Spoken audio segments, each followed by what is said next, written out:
Break के बाद आप सभी का स्वागत। और इस बुलेटिन में बात करेंगे हम जिनपिंग के डबल गेम को लेकर। ये बड़ी खबर निकलकर सामने आई है। ईरान जंग के बीच चीन का खौफनाक खेल सामने आया है।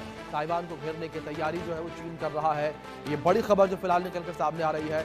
ताइवान पर समंदर और आसमान से पैनी नजर जो है वो चीन रख रहा है। ये बड़ी खबर है। चीन के सैकड़ों जहाज ताइवान की समुद्री सीमा में घुसे हैं। ये बड़ी खबर निकलकर सामने आ रही है। और यहाँ पर ताइवान को घेरने की तैयारी चीन के द्वारा की जा रही है। और जो युद्ध की स्थितियां इस वक्त देखने को मिल रही हैं और मिडिल ईस्ट में जो तनावपूर्ण स्थितियां देखने को मिल रही हैं, इन तनावपूर्ण स्थितियों के बीच जो है चीन की ये चाल देखने को मिली है और जिनपिंग का डबल गेम ये देखने को मिला। ये बड़ी खबर जो फिलहाल निकलकर सामने आ रही है, ये बड़ी अपडेट है। और चीन के सैकड़ों जहाज ताइवान के आसपास जो है वो तैनात किए गए हैं। ये बड़ी खबर निकलकर सामने आई है। और यहाँ पर जिनपिंग का ये डबल वॉर देखने को मिली है। दक्षिण चीन सागर में चीन की वो हलचल जिसने जापान से लेकर वियतनाम तक की नींद उड़ा दी है।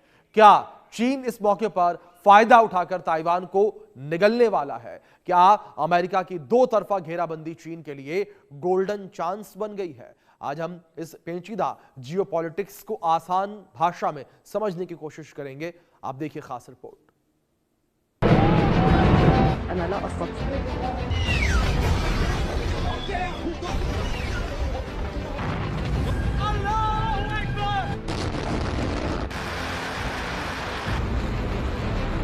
वैश्विक युद्ध के 3 दहकते मोर्चे। मोर्चा 1, यूक्रेन में रूस का 5 साल से जारी भीषण हमला। मोर्चा 2, ईरान इजराइल युद्ध, खर्क द्वीप और हॉर्मुज की घेराबंदी। मोर्चा 3, दक्षिण चीन सागर में चीन की मैरीटाइम मिलिशिया का जमावड़ा। ट्रिगर, तेल की कीमतें $100 के पार, दुनिया में ऊर्जा का हाहाकार। दुनिया के नक्शे को देखिए, 3 तरफ से बारूद सुलग रहा है। यूक्रेन में रूस 5वें साल भी पीछे हटने को तैयार नहीं है, बल्कि अब वो और भी आक्रामक हो गया है।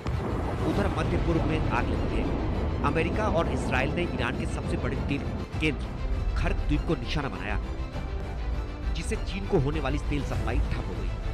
जवाब में ईरान ने स्ट्रेट ऑफ हॉर्मुज यानी दुनिया की सबसे महत्वपूर्ण तेल नस को दबा दिया है।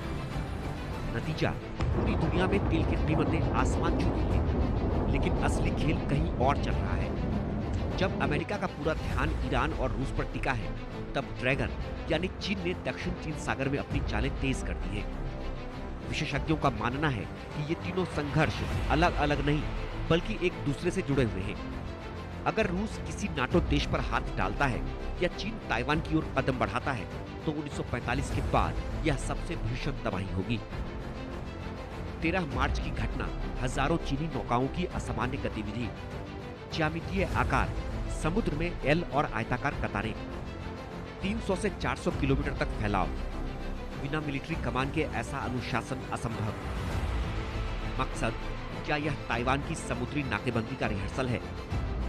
दक्षिण चीन सागर से जो तस्वीरें और डेटा आ रहे हैं वो डराने वाले हैं। 13 मार्च को हजारों चीनी नावें पूर्वी चीन सागर में देखी गई।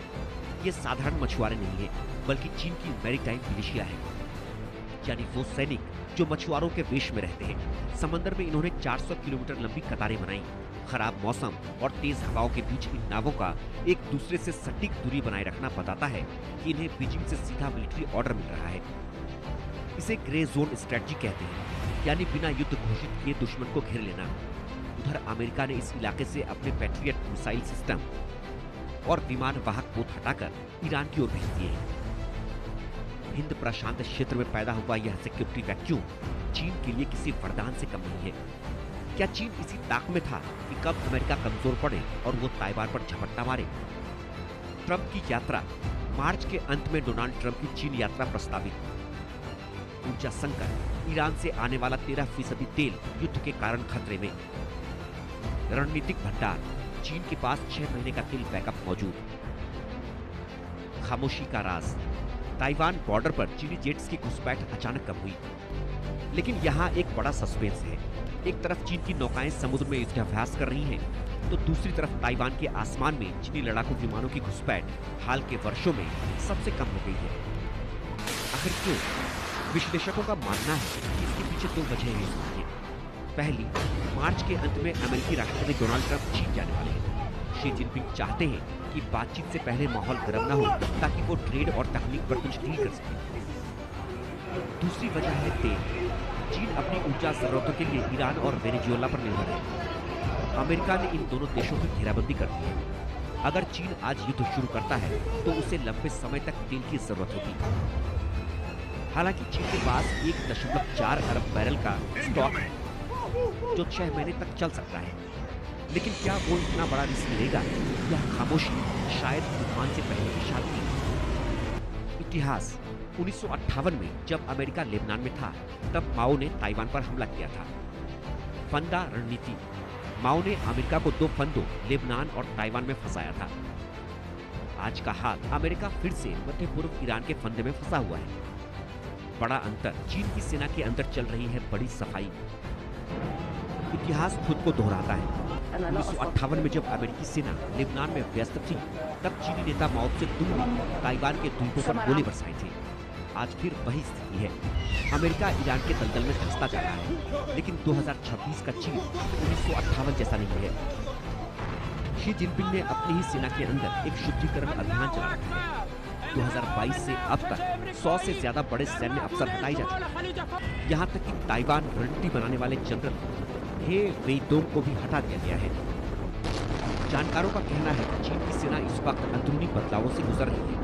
इसके अलावा ईरान में चीन के एयर डिफेंस सिस्टम HQ-9B का प्रदर्शन अमेरिकी मिसाइलों के सामने फीका रहा है। इससे बीजिंग के आत्मविश्वास को चोट पहुंची है। क्या चीन अपनी अधूरी तैयारी के साथ ताइवान पर हाथ डालेगा, या फिर वो दुनिया को धोखा देने के लिए यह सस्पेंस बनाए हुए है? नाटो बनाम रूस। अगर पोलैंड या बाल्टिक देशों पर हमला हुआ, समुद्री टक्कर, दक्षिण चीन सागर में जहाजों की टक्कर बन सकती है बहाना। साम्राज्यवादी चीन की फिक्र रही है, धैर्य से